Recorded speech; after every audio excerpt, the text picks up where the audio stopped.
All right. Now we're still talking about the present simple tense. This is the second video of this tense. All right. It might take a few videos because we have a little bit long way to go. Okay. And we're actually going to talk about structures. We're going to do some questions and check about, how we can recognize, we can actually get to be able to recognize some of, the tenses as far as the simple present tense is concerned. So we have some time and I would really love to get your patience. All right. So in this video, we are going to talk about the structure of the present simple tense. And most English sentences have a simple basic structure. Very simple. You start with the subject. The subject is the thing or the person who does something. And in these forms of sentences, we always call these kind of sentences like active sentences because the subject is at the beginning of the sentence. Okay. The thing, the person, or the animal who does something or goes somewhere or actually an action happens. And then after the subject, we've got a verb. The verb is an action word. An action word is something that, or is a word that tells us about, about the real thing that is happening there, the action in the sentence. All right. And after the verb, depending on the tense, the verb might change. All right. After the verb, we have the object. The object is the thing that is in relation with the object. With the subject.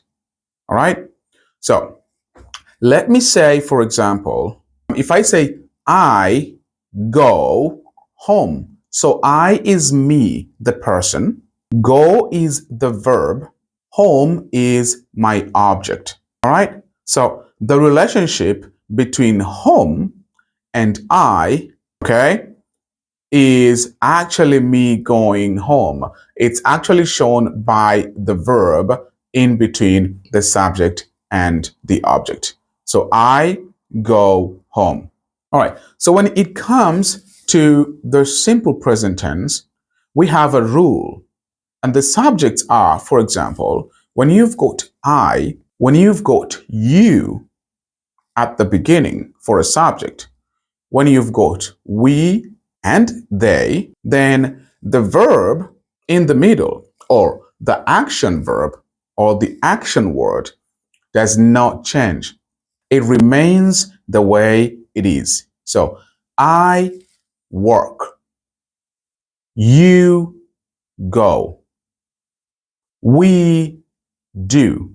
They sleep. So all these words, they just stay the same. All right. These are the action verbs: sleep, go, work, and do.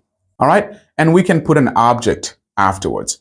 But let's say, for example, you've got a different pronouns at the beginning or subjects where we have he, she. So if you have he, she, or it, your verb or your action word is going to change by taking a form of S.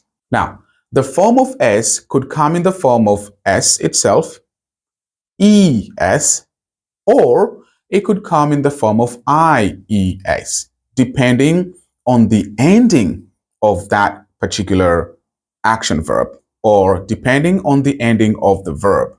Okay? So let's have an example of the he, she, it. Using the words that we